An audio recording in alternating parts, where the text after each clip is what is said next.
के स्टार्ट में हमें ट्रेन में एक पसंद को दिखाया जाता है जिसके अंदर से अचानक से आगे निकलना स्टार्ट हो गई होती है और वहीं आप पूरी बोगी में फैल गई होती है, जिसके चलते ही उस बोगी को ट्रेन से अलग किया जाता है और हमें देखने के लिए मिलता है कि वो पल पोषण एक अजीब से कीचड़ में ट्रांसफर हो गया होता है, जिसे इस एनिमी में इन्फो अनिल के नाम से बुलाया जाता है। वहीं हमें इस स्टोरी के मैन कैरेक्टर को दिखाया जाता है क्योंकि उस इन फाइनल को रोकने की कोशिश कर रहा होता है,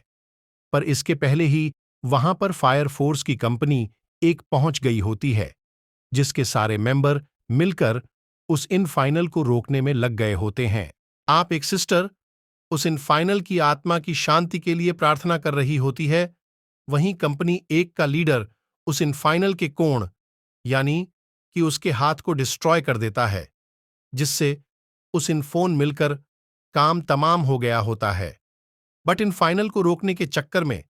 वहां की तबाही के चलते ही स्टेशन का एक मलबा सिस्टर के ऊपर आकर गिरने ही वाला होता है, जिसे देखते साथ ही अपना मैन कैरेक्टर अपनी पावर का यूज करता है, जिसमें उसके पैर से फायर निकलते हैं और उसका यूज बिल्कुल वो किसी एक रॉकेट की तरह करता है और वो जल्दी से जाकर उस स्तर को बचा लेता है, जिसे देखकर सारे लोग काफी सरप्राइज होते हैं। और वहीं अपना कैरेक्टर अपना नाम सिमरन काशी का भी बताता है, जो कि एक थर्ड जनरेशन का फायर फाइटर होता है। वहीं कंपनी का लीडर उसके पैरों के निशान देखकर कहता है कि यही है फुटप्रिंट, जिसके बारे में उसने काफी सुना हुआ है, जिसके बाद सेंटर ऑफ एयर फोर्स की कंपनी के हेडक्वार्टर पहुंच गया होता है, पर वहां जाकर को एक नोटिस करता है कि कंपनी एक तो एक नई नहीं बनी हुई कंपनी है, पर इसके बाद भी उनका हेडक्वार्टर बिल्कुल खंडर की तरह है। वहीं वाइस कैप्टन श्रीयंत्र को उनके कैप्टन से मनाने जाता है, जहां पर के खुद को इंट्रोड्यूस करते हुए बताता है कि उनका नाम ही को भी है, और वहीं वाइस कैप्टन अपना नाम ताकि ही से इनोवा बताता है। वहीं पर कैप्टन जब हिंसा की फाइल देख रहा होता है तो उसके वीयरसी स्माइल को नोटिस करता है और उन्हें एक्सप्लेन करते हुए बताता है कि जब भी वो नववर्ष होता है तो उसका फेस टाइट हो गया होता है और उसकी डेवल स्माइल एक्सपोज हो गई होती है, जिसे खुद सचेत करने के लिए कैप्टन चिंता के पास जाकर उस पर प्रेशर डाल रहा होता है।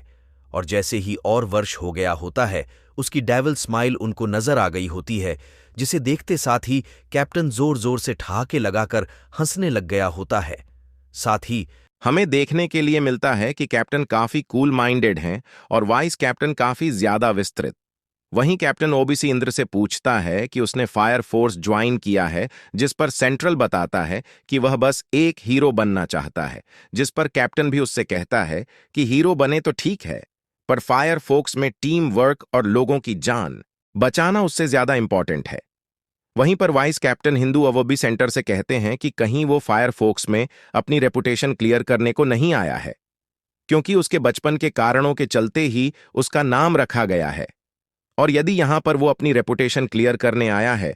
तो इसके पहले ही वो फायर फोर्स छोड़कर चले जाएं, जिन बातों को सुनकर काफी हटकर सीरियस लग रहा होता है।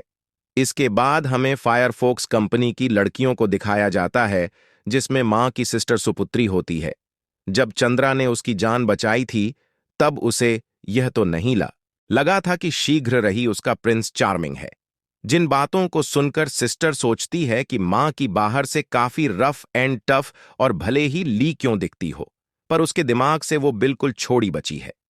इसके बाद वो दोनों शिमला से मिलने जाते हैं, जहां पर सिस्टर इंद्र से थैंक्स गहरी होती है उसे बचाने के लिए, जिस पर कहता है कि एक हीरो होने के नाते उसका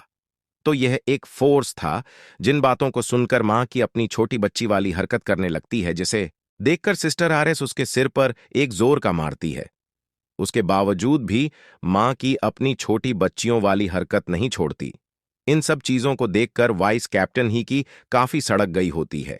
इससे उन दोनों की फट गई होती है, जिसके बाद कैप्टन ओपी उन सबको बता रहे होते हैं कि लोगों में आग लगना कब और स्टार्ट हुई उन्हें नहीं पता, पर एक दिन अचानक से पूरी दुनिया के लोग आग से झुलसने स्टार्ट हो गए और इस प्रोसीजर में वो एक अननोन सी चीज में ट्रांसफॉर्म बुलाते हैं। इसे इन फाइनल के नाम से जाना जाता है। वहीं फोर्थ जनरेशन के लोग ही इन फाइनल में ट्रांसफॉर्म होते हैं, जो कि एक नॉर्मल इंसान होते हैं, और वहीं जो सेकंड जनरेशन के लिए होते हैं वो फायर को कंट्रोल कर सकते हैं पर खुद से फायर क्रिएट नहीं कर सकते, और वही जो थर्ड जनरेशन के लोग होते हैं वो खुद से फायर क्रिएट कर सकते हैं पर वो दूसरे फायर को कंट्रोल नहीं कर सकते। वहीं पर फायर फोर्स का काम ये होता है कि वो इन फाइनल को रोकें और इस पूरे प्रोसीजर में इंसान को बचाएं,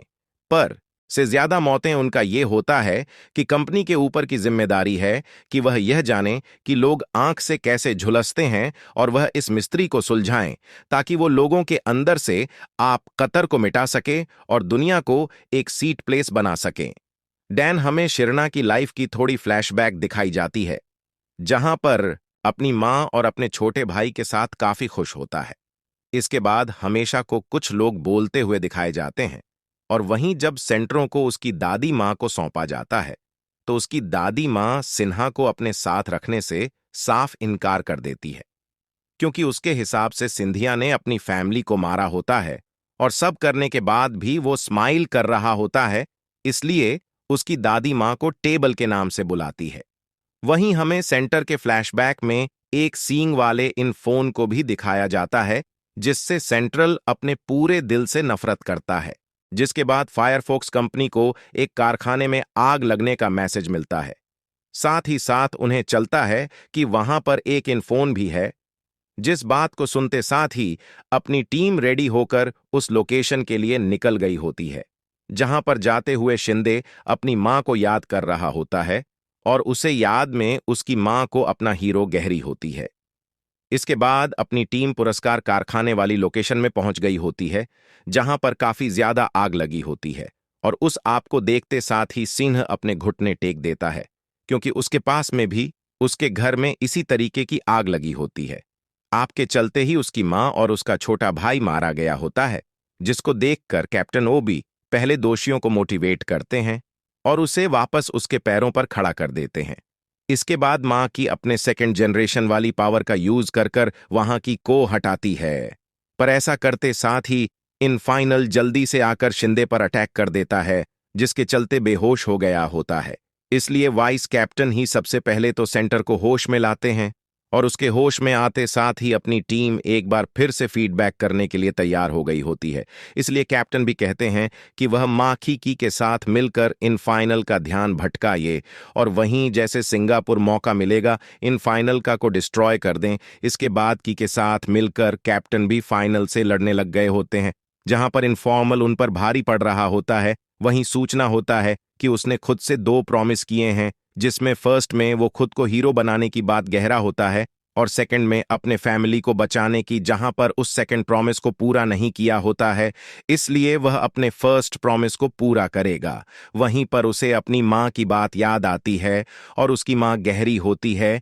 कि वह हीरो बनकर उन्हें प्राउड फील कराएं, और चिंता वैसे ही करने की बात कह रहा होता है। और इन सब बातों को सोचकर वह फायर हो गया होता है और इन फाइनल पर अटैक करने के लिए तैयार हो गया होता है, जिसे देखकर सिस्टर आयरिश उस इन फाइनल की शांति के लिए भी करने लग गई होती है। और इसके बाद सुंदर इनफॉर्मल की तरफ बढ़ गया होता है, जहां पर इन फोन भी काफी सारे अटैक करता है, और उन सारे अटैक को दर्ज करते हुए इन फाइनल के कोर कोल्ड स्टोर कर देता है।